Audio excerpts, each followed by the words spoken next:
हम यहाँ इतनी फैक्ट्री लगवा देंगे, इतने लोगों का यहाँ कारखाना खुलवा देंगे कि वैसे लोगों की जुबानी ऐसे ही सिल जाएगी। वो जो आज दूसरे के लिए परेशान हैं कि भाई फलाना बाबू को वोट दे दिया जाए, वो तो नया नया भी आए, अरे तो नया ही आदमी तो क्रांति लाता है। में भी हम आवाज़ उठाएंगे। प्लस जो गवर्नमेंट की जो स्कीम है, जैसे स्टेट गवर्नमेंट बिहार सरकार की भी स्कीमें चल रही है, मिलेगा।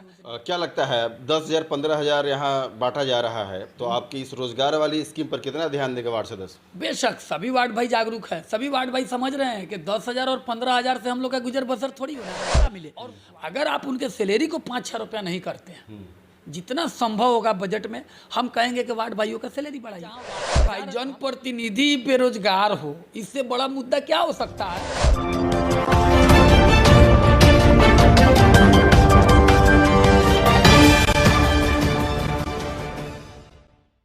नमस्कार, आप देख रहे हैं एसटीवी न्यूज़ और मैं हूं समीउल्लाह चंपावटी। मोतिहारी में एमएलसी का चुनाव हो रहा है। 4 अप्रैल को चुनाव होना है।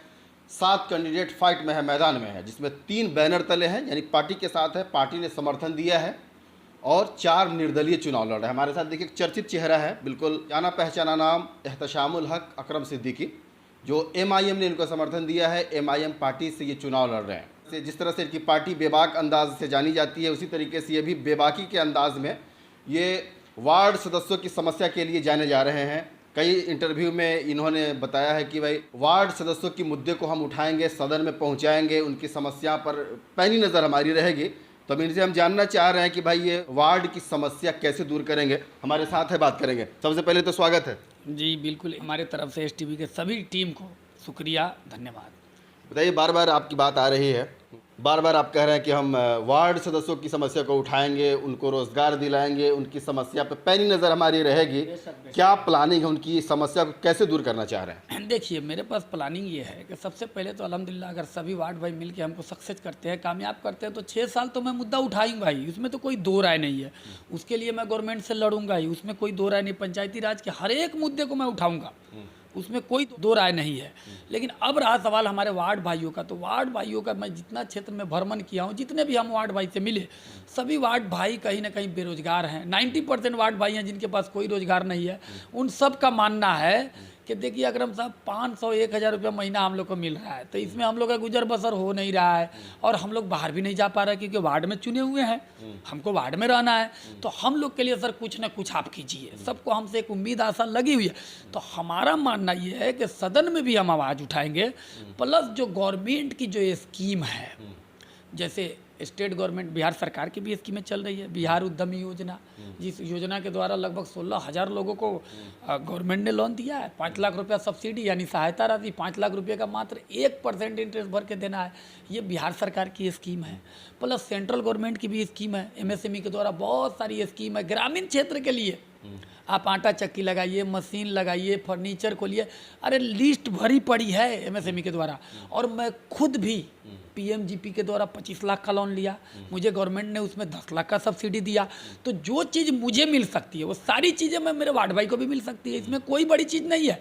ज़रूरत क्या है कि एक अच्छे लोग सामने आवे, उनके लिए हेल्प करें। मैं उनका साथी बनूंगा, हेल्प करूंगा।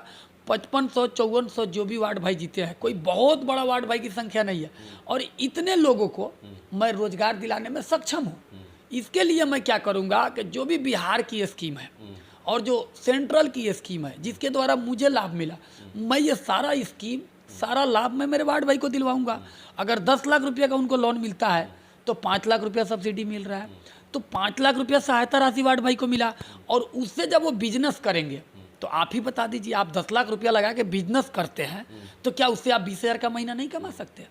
10,000 का महीना नहीं कमा सकते? कमा सकते हैं। तो जब हमारे वार्ड भाई के पास, वो भी ग्रामीण क्षेत्र में जब सेंट्रल गवर्नमेंट का स्कीम है, चल रहा है, उसके द्वारा जब हम लोगों को देंगे। अब हम तो ऐसे भी आपको बता चुके हैं पहले भी कि हमारे एक खड़ा होने के वजह से, हमें फैक्ट्रियाँ डालने के वजह से, चलाने के वजह से आज 10 लोग फैक्ट्री चला रहे हैं। और जब मुझे कामयाब बना के भेजेंगे, जब मैं सिस्टम से जुड़ूंगा, तो ये 5,000 लोगों के लिए रोजगार दिलाना मेरे लिए कोई बड़ी मुद्दा नहीं है। सबको मैं रोजगार दिलाने में सक्षम हूँ, सबको मैं फाइनेंस दिलाऊंगा, सबको मैं बिजनेस से जोड़ूंगा, सबको 5 लाख रुपए का सहायता राशि मिलेगा। क्या लगता है 10,000 15,000 यहाँ बांटा जा रहा है, तो आपकी इस रोजगार वाली स्कीम पर कितना ध्यान देगा वार्ड सदस्य? बेशक सभी वार्ड भाई जागरूक है, सभी वार्ड भाई समझ रहे हैं कि 10,000 और 15,000 से हम लोग का गुजर बसर थोड़ी होना है। और वार्ड भाई तो इतने जागरूक है, वो ये भी समझ रहे हैं कि जो लोग 10-15,000 रुपया मुझे दे रहा है वो मेरे वोट के लालच से दे रहा है। पहला ये व्यक्ति है जो हम लोग को दिल से चाह रहा है कि हम लोग कारोबारी बने, हम लोग के पास हमेशा के लिए एक परमानेंट सोल्यूशन निकले, हम लोग के लिए खड़ा है। क्योंकि हमें सारे लोग कॉल कर रहे हैं ना, हम मिल रहे हैं तो सब हमें तो फ़ोन कर करके वार्ड भाई बुला रहे हैं, अकरम साहब आप हमसे मिलिए, अकरम साहब हमसे मिलिए। और सबसे अच्छी बात है कि सभी कौम के लोग, सभी जाति के लोग, क्योंकि देखिए रोजगार सभी लोग हैं, सभी लोग को रोजगार चाहिए, सिर्फ माइनॉरिटी के जो लोग हैं उनको ही नहीं है, सिर्फ मुसलमान ही बेरोजगार नहीं है जी, सभी लोग बेरोजगार है। सब ये बात को समझ रहे हैं कि अगर 10-15 हज़ार रुपया जो दे रहा है इंसान, वो सिर्फ मेरे वोट के लालच में दे रहा है। लेकिन जो बंदा मेरे लिए रोजगार के लिए सोच रहा है कि हमको बैकअप कैसे मिले, हमेशा के लिए रोजगार हो, जिससे 10-20 हज़ार महीना हम कमाए, 5 लाख रुपया सब्सिडी मिले, 3 लाख रुपया सब्सिडी मिले, यानी सहायता राशि जो गवर्नमेंट दे रही है, तो हम वो ना करेंगे ताकि हमारे वार्ड भाई का परमानेंट सोल्यूशन हो जाएगा। क्योंकि मुखिया लोगों को अभी तक 2,000 सैलरी मिल रही है, तो वार्ड सदस्य के लिए लगता है कि सिस्टम ध्यान देगी अभी? देखिए मेरे भाई लोग अगर सक्सेस करके, यानी कामयाब बना करके, हमको जिता करके, यानी हमारा जो 3 नंबर पे जो नाम अंकित है उस पर 1 नंबर का मार्क लगा करके और हमें सदन भेजने का काम करेंगे, तो मुखिया जी का 2,000 है और वार्ड भाइयों का 500 है या 1,000 है, जो भी है, तो ये चीज़ आगे बढ़ सकता है। क्योंकि देखिए हम ये मुद्दा सदन में रखेंगे, हम ये चाह रहे हैं कि बिहार सरकार भी चाहती है कि यहाँ रोजगार लगे, ऐसा नहीं है कि सरकार नहीं चाहती, सरकार चाह रही है ना। तो हम सरकार से बार बार ये डिमांड करेंगे सदन में कि सर ऐसा है कि जो वार्ड भाई हैं, जो परेशान है रोजगार को लेकर के, आप उनके लिए कुछ स्पेशल पैकेज दे दीजिए जिससे उन लोगों को रोजगार लगाने में एक सहायता मिले। अगर आप उनके सैलरी को 5-6 रुपया नहीं करते हैं, जितना संभव होगा बजट में, हम कहेंगे कि वार्ड भाइयों का सैलरी बढ़ाइए। 1,000 है तो हम तो कहेंगे कि 5,000 होना चाहिए वार्ड भाइयों का सैलरी। अगर किसी कारण अगर सरकार कहती है कि नहीं बजट की कमी है, 5,000 नहीं होगा, 2,000 होगा, 3,000 होगा, तो हम कहेंगे कि जिस तरह 16,000 लोगों को बिहार उद्यमी योजना के द्वारा लोन दिया गया ना, 5 लाख का सब्सिडी यानी सहायता राशि दिया जा रहा है, 1 रुपया ईयरली पर, यानी समझिए बेगर ब्याज का। वार्ड भाइयों के लिए ये स्कीम स्पेशल कर दीजिए, जिससे हमारे वार्ड भाई को, हर वार्ड भाई को 10 लाख रुपये का लोन मिल जाए। 10 लाख रुपए का लोन मिलेगा, मेरा वार्ड भाई राशन का दुकान खोल लेगा, फर्नीचर का खोल लेगा, किसी कपड़े का दुकान खोल लेगा, आटा चक्की का फ्लोर मिल खोल लेगा, राइस मिल खोल लेगा, 2-4 ट्रैक्टर खरीद लेगा, कुछो तो कर लेगा। जिससे हो सकता है बालू का काम है तो ट्रकें खरीद लेगा, कुछो कर सकता है, जिससे उसको महीने का 15 से 20 हज़ार रुपया कमाने का अर्निंग हो जाएगा। उनका समझिए एक परमानेंट सोल्यूशन हो जाएगा, प्लस उससे गवर्नमेंट को भी तो टैक्स जाएगा, हमारी बिहार सरकार भी मजबूत होगी। तो मेरा पूरा यकीन है कि जब मैं इन सारी चीज़ों पर सदन में आवाज़ उठाऊंगा तो मेरी सरकार भी सुनेगी, क्योंकि सरकार को भी लगेगा कि ये जो कह रहे हैं इनके बातों में दम है। अकरम साहब आप MIM से हैं, अभी यूपी चुनाव में, विधानसभा का चुनाव हुआ, उसमें स्कोर आपका खाता नहीं खुला है, तो यहाँ पर कितना असर करेगा वो चुनाव? देखिए मुझे इस बात पे इतना ही कहना है कि देखिए वहाँ के मुद्दे अलग हैं, यहाँ के मुद्दे अलग हैं, दोनों जगह के मुद्दे अलग अलग है, चुनाव भी अलग अलग है। यह स्थानीय निकाय का चुनाव है, यहाँ पंचायती राज का समझिए लोग वोटिंग कर रहे हैं, वहाँ आम चुनाव था, वहाँ उनको सरकार बनाना था। वहाँ के जो लोग थे पता नहीं उनको लगा कि कहीं ऐसा ना हो कि हम MIM पार्टी को वोट दे तो बीजेपी आ जाएगी, चलो भाई हम अखिलेश यादव को वोट देते हैं। इस चक्कर में वहाँ के मुसलमान वोट नहीं किए, इसमें कोई दो राय नहीं। इसका मतलब ये नहीं कि वहाँ के जो समाज के लोग हैं वो MIM को पसंद नहीं करते। कब रहा सवाल यहाँ का?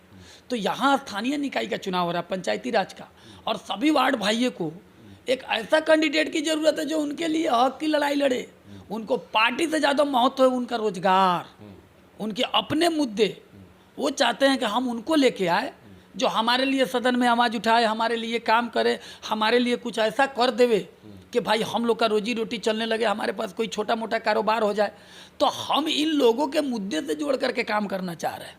अकरम साहब आपके समर्थन में एक MIM के बिल्कुल कद्दावर नेता, बेबाक नेता अख्तरुल ईमान साहब जो सदर हैं इस पार्टी के, आपके समर्थन में आए थे, प्रेस कॉन्फ्रेंस किया उन्होंने, उनके आने से क्या बदलाव हुआ, क्या विस्तार हुआ है आपके पार्टी में? देखिए अख्तर साहब को मैंने खास करके बुलाया ही इसीलिए था क्योंकि मैं अपनी बात तो आला कमान के सामने पहले रख दिया था जब हम वार्ड भाइयों से मिला था, तो लेकिन फिर भी मैं अख्तर साहब को इसलिए बुलाया था यहाँ और प्रेस कॉन्फ्रेंस इसलिए किया था ताकि मैं लगभग 400 से 500 वार्ड भाइयों को होटल में उस दिन बुलाया था।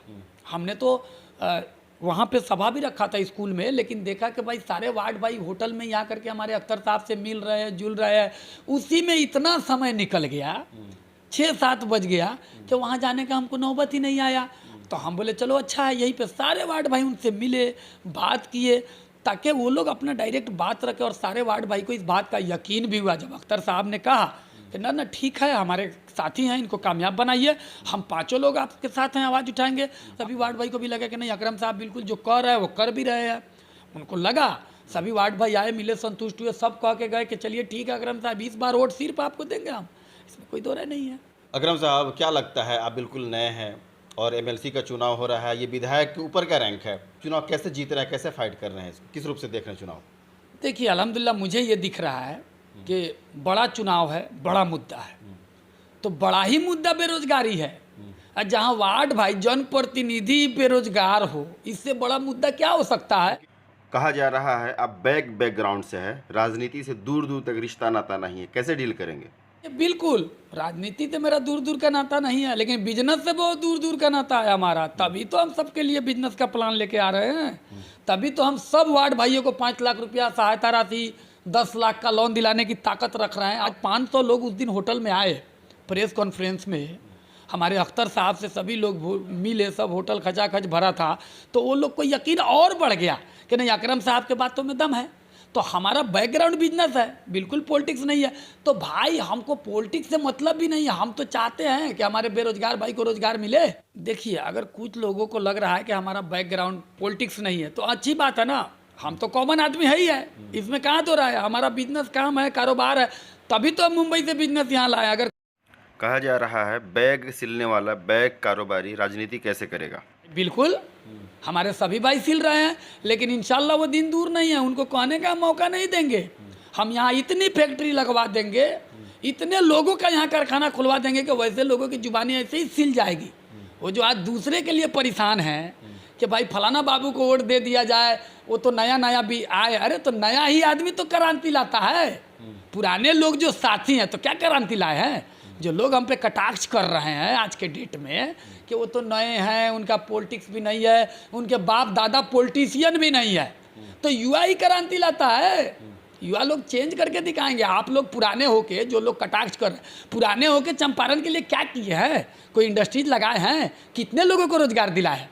तो होना जाना तो कुछ नहीं है, सिर्फ इनके उनके समर्थन में घूमना है कि फलना बाबू को वोट दे दीजिए। तो लोग इतना बुड़बक नहीं है, वार्ड भाई तो और बुड़बक नहीं है, 10-15 हज़ार में कोई बुलाने वाले नहीं। कितना भी आप समर्थन लेके घूमिए ना, कटाक्ष जिन लोगों को करना है करते रहने दीजिए, उससे अकरम साहब परेशान होने नहीं जा रहा है। क्या अपील फिर से करना चाह रहे हैं क्योंकि नज़दीक आ गए हैं आप? देखिए हम यही चाहेंगे कि हमारे वार्ड भाई जिस तरह जागरूक है, उसी जागरूकता के साथ जा करके मुझे वोट करें, क्योंकि जब वोट करेंगे, हमें कामयाब बनाएंगे, हमें पावर देंगे, तो इंशाल्लाह 110% जितने भी वार्ड भाई हैं, इंशाल्लाह मैं सभी को कहीं ना कहीं बिजनेसमैन बना के दम लूंगा। MIM समर्थित कैंडिडेट है, इनका दावा है कि लोग मेरे साथ है, जनप्रतिनिधि मेरे साथ है, क्योंकि मैंने ऐसा पॉइंट चुना है जो सारे जनप्रतिनिधियों की समस्या है, चाहे वो मुखिया हो चाहे वार्ड सदस्य हो। अब क्या कुछ होता है, कितना ये अपने वादों में खड़े उतरते हैं, रिजल्ट का इंतज़ार रहेगा। तमाम छोटी बड़ी खबरों के लिए आप देखते रहिए STV न्यूज़। अगर आप फेसबुक पर देख रहे हैं तो STV न्यूज़ 24 के पेज को फॉलो करिए, लाइक करिए। अगर आप यूट्यूब पर हैं तो सब्सक्राइब करके घंटी बजा लीजिए। मुलाकात होगी अगली एपिसोड में। कैमरामैन दिनेश के साथ समीउल्लाह।